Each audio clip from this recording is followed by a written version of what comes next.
warahmatullahi wabarakatuh. Waalaikumsalam. Dengan kita lagi men, Doom Farmilis. Oh ya, hari ini kita mau ini ya ngobrol-ngobrol santai di tengah pandemi madam covid. Ya kita ngobrol santai hari ini ya, Santai malam aja. minggu men. Kita lagi di luar karena panas banget. Ya, oh ini kita sini ada temen satu ekor. Namanya Satu ekor. Namanya siapa ini? Namanya nama siapa? Perkenalkan, nama saya Indra Nurwahyu Kurniawan. Nah, ini masih sedara sama madam ya. Ini murid baru yang baru juga dimasukin ke fusion. Dididik biar bener. Nah, ini salah satu teman kita yang memang pertama kali terjun ke reptil, dia langsung Langsung memutuskan buat ke Venom. Ya nggak bener kan? Ya, benar. nah awal mula ini ketemu dengan si siapa ya pertama? Naja. Ya? Naja. Pertama ketemu sama Naja Sputatrik men. Nah, ceritanya lucu. Monggo ceritakan dulu. Begini, awal mula ketemu Naja Sputatrix itu saya habis dari ngopi jam 11 malam. Saya pulang ke rumah, ayah saya datang ke rumah, gedor-gedor pintu. Aku tanya, kenapa ya? Mau ular nggak? Gitu. Oke, ular apa? Itu kobra. Di mana? Di depan rumah. Dan kobranya itu ada berteman sama motornya ayahku yang masih nyala, Vario. Vario kan kalau di apa? Standarnya, Standar. nah itu kan masih mati. nyala lampunya. Oh iya, Nah, lampunya. itu ada berteman gini, masih. Dan bodenya saya kutangkap pakai tangan, langsung gini, tok, langsung gini. Udah, Free entry nih. enggak, ya kan? Ya, Iya kan? pasti saya. Iya. Namanya Karena free. Langsung Spontan. aku tangkap, tek. Dan itu aku nggak mikir, oh ini spitting bisa apa? Bisa nyemprot gitu kan. Dari belakang tetap dapat, bingung. Mau ku taruh di mana gitu. Aku sama adikku ke rumahnya nenek. Ada apa? Snack yang apa? Bulat itu. Nah, itu aku taruh di situ. Begitu aku bolongin. Udah. Terus sama ibuku aku lihat. Bagus ya, bisa mekar gitu. Oh, ngawur ya. Itu berbisa. Gak apa-apa. Dia Bagus. gigit maksudnya. Dia gak gigit. Cuma nyembur aja. Tapi berarti dapat izin dong ya. Apa? Pokoknya kan yang terpenting kan emang kandang safety. Ya, Itu ada safety toolsnya juga. Kita pertama kali ya apa? Ini kandangnya saja sih. Jadi tetap siapapun kalau mau mulai mau langsung terjun ke Venom, yang pertama tetap sih kandang ya. Ya. Kandang terus sama safety toolnya kayak hook dan lain-lain kayak grab juga. Nah, sebelum ke sana kita harus lebih tahu dulu ini jenisnya Jenisnya ular apa? apa. Takutnya kebanyakan orang termasuk Mas Indra ini kan asal comot Nah, pindah kan ya bisa dibilang hoki lah. Dia nggak sampai Telak. strike, nggak sampai gigit ya. Jangan sampai kena ada bite. laki Nah. faktornya. Karena kebanyakan orang di sini ketika dia bertemu dengan ular, bertemu dengan Venom, kita rata-rata interaksi minimal kita pengen megang secara langsung. Nah, dan itu pasti kebanyakan kita dokumentasi guys. Foto ya, foto. Oke. Jadi kayak kemarin lagi men. Kemarin lagi keluar 22 juta. Iya, dengan bangganya nanti. Nah, itu 22 juta. kenapa pentingnya kita tahu ya ular berbisa yang mana, yang nggak berbisa yang mana di situ guys, biar kita nggak salah juga. Dan kebanyakan kita lebih aman diusir ya, bukan kita pegang langsung ya. Pakai sapu kalau bisa. Mereka kalau udah diusir nggak bakalan balik kok. Jadi mereka emang menghindari aktivitas manusia.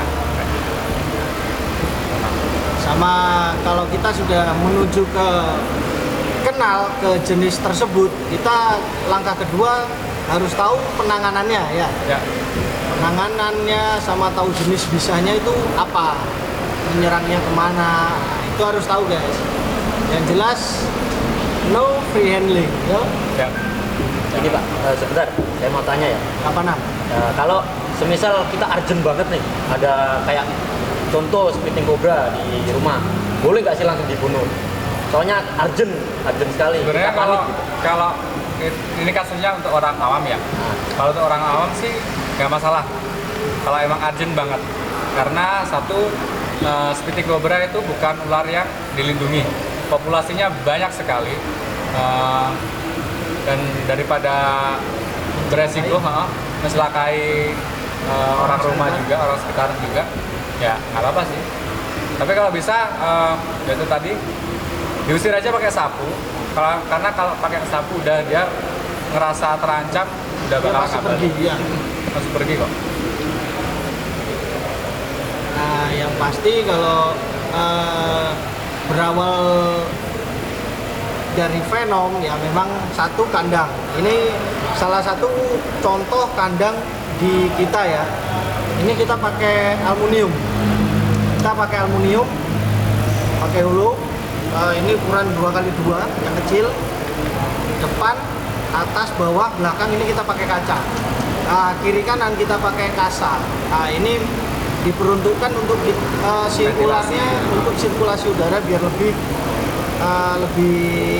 ini ya, lebih Lancar. aman. Karena kebanyakan viper pasti butuh sirkulasi yang lancar kan. Jadi dia rawan kena respiratory infection. Itu saluran pernafasan. Ya. Ini pasti penasaran kan di dalam ini isinya viper apaan? Nah, kalau yang di sini kita bahas video selanjutnya, men. Sekarang ngobrol-ngobrol cantik. Ini untuk teman kita Mas Indra ini, alhamdulillah di rumah udah ada beberapa ya. Ada beberapa sih kan. Udah ada. Di rumah udah ada jenis apa aja, Mas? Yang non venom atau venom? Oh, kita bahasnya Venom dulu. Oh, venom. Yang terpenting nomor satu adalah yang tadi Naja Sputatrix, Ya, Patrick. terus Tropidolenus subandulatus, Nah, sama Trimeresurus soreangensis. oh, Soreangensis dari teman kita di Soreang, men. Ada soreangensis. Aming. Siapa? Irza Mufti. Irza Mufti ya. Tapi kita itu. panggilnya Amin sih. Ya, itu profesor Profesor penghancur. banget, sumpah itu udah ngasilin banyak banget hybrid viper. Yang namanya hybrid viper itu kita perlu apa ya, penanganan lebih serius guys. Ya, karena Soalnya kita nggak jenis tahu. racunnya itu, men. Nah, kita nggak tahu Venomnya itu tipenya apa karena dia kan campuran dari beberapa jenis. Jadi sebisa mungkin jangan sampai kegigit karena pasti fatal banget. Contohnya yang pernah di videoin sama Mbah Aming ini itu dari mencit ya. Mencit ketika digigit Cepet banget. kayak purpo, blue insul atau yang lainnya, dia posisi digigit seperti ini, Dia masih dia masih gerak, Tapi kalau itu enggak. masih meronta. Nah, yang hybrid ini Hybridnya dia enggak. hitungan detik, kayak kalau nggak salah 2 detik ya, ya, langsung lumpuh. truk kena mati guys, ngeri. Jadi Ya. beneran kita kayak nyiptain apa ya? Itu mesin pembunuh Mesin itu guys. pembunuh yang nggak ada di alam. Jadi beneran horor banget kalau sampai kayak gitu monster lah, Frankenstein lah. Nah, kalau di Mas Indra rata-rata makannya dari ukuran terkecil itu yang soreang ini ya. Ya, soreang. Nah, yang soreang umurnya berapa ya? Kayaknya sih masih belum ada bulan? start. Ya, gituan 2 lah. bulan, 3 bulan. 3 bulanan lah. Nah, masih kecil banget. Baru shading kemarin. Baru shading kemarin juga. Kalau kita seukuran rokok ya, ukuran kecil ya. Kecil Sampurna mil itu Oh, enggak seukuran rokok. rokok. Berarti udah agak gede guys. Nah, dia rawan banget sama suhu. Ya, sama suhu. kelembapan. Karena di Soreang kan tempatnya dingin. Kalau di Jombang kan tahu sendiri tempatnya panas. Jadi agak butuh penyesuaian lagi. Nah, itu untuk settingan kandang kita ikut yang dahulunya ya. Jadi pakai Tupperware ya. Pakai Tupperware dikasih ram yang kecil itu ya, cuma dikasih dilingkar di dalamnya, bawah kasih air. Nah, sesimpel itu. Kalau si Naja udah makan mencit, Udah makan jumper makan sampai jumper. ke medium. nanti udah lumayan gede. Segini aja. Sekitar 1 meter. Oh, udah gede banget. meter mah udah gede. kirain masih seukuran ini kan, jempol lebih. Sebenarnya kalau ukuran semeter bisa masuk anak ayam ya. Harusnya bisa sih. Harusnya bisa. Soalnya di tempat madam itu nggak sampai semeter ya, masih 80 70-an ya. Itu udah makan diusir. Anak ayam itu, anak apa ya? Kemarin juga dites sih barengan sama si Indra. Ngasih bukan anak ayam ternyata masuk Masuk, 2 ekor. Soalnya di rumah kan ada juga. Itu saya juga kasih makan baru pertama kali sebenarnya. Kepalanya juga bisa melar sebesar itu kan. Kita baru tahu. Soalnya untuk naja kita full mencit ya. Baru kemarin ini coba makan pakai DOC. Wih, masuk men. DOC-nya gede padahal, lebih gede dari kepalanya ya. Kita pikiran awal pasti yang bisa makan ukurannya lebih gede pasti python. Nah, Ternyata viper lebih ngeri lagi. Viper, elapit gitu. Dan emang sebenarnya kalau buat kobra itu makannya sih gampang.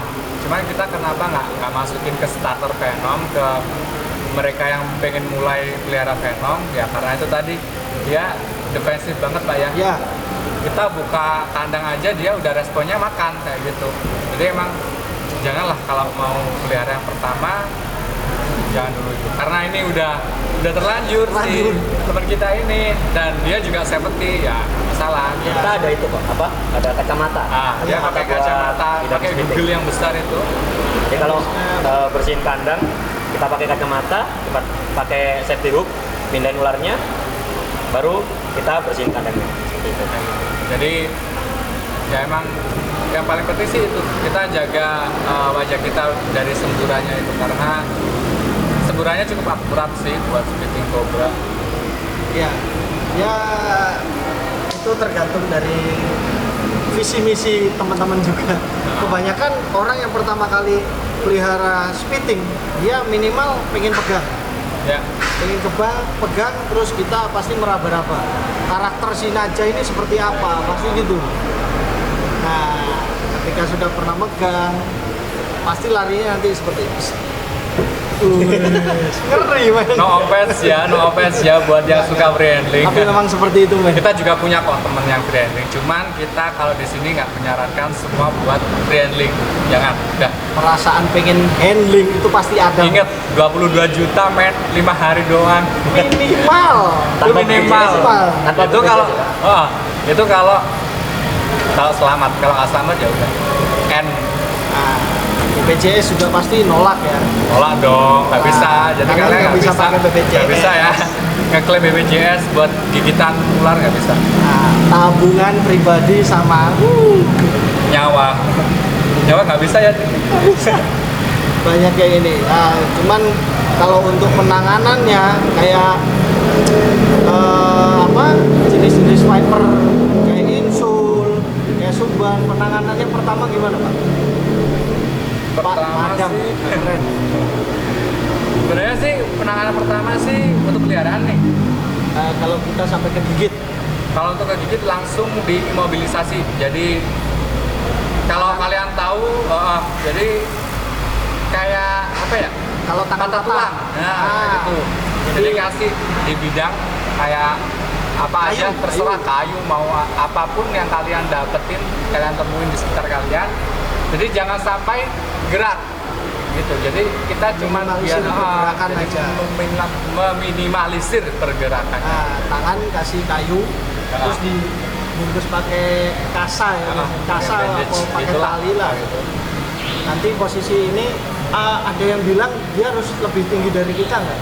Sebenarnya sih asal apapun itu yang penting nggak gerak aja kita. Jadi nggak kita terlalu harus- pengaruh sama posisi, biasanya kan katanya kan pengaruh ke posisi jantung atau paru-parunya gitu kan buat pompa gitu. Sebenarnya enggak. Yang penting kalian sejajarin aja, kalian relax dan nggak gerak gitu aja sih. Sebenarnya gitu. Dan segera langsung minta pertolongan ke medis. Nah, soalnya kalau kita cuma sekedar gitu, kita ada efek lain-lainnya, resiko lainnya kan pasti lebih besar. Nah, minimal kebanyakan orang minum apa ya?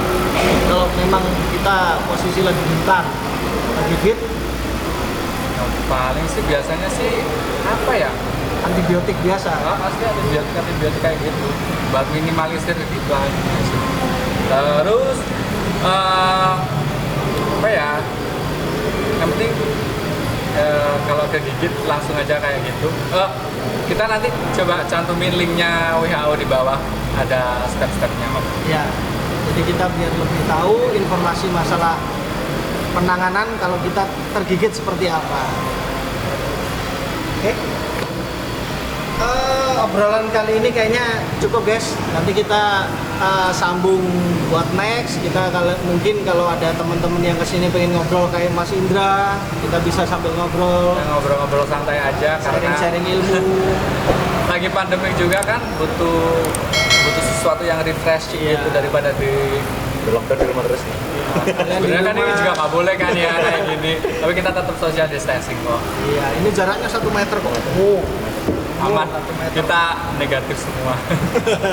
Kalau positif nanti Positif. bahaya. Positif nggak ada akhlak gitu. Oke, kalau gitu sampai ketemu di video selanjutnya. Assalamualaikum warahmatullahi wabarakatuh. Bye. Terus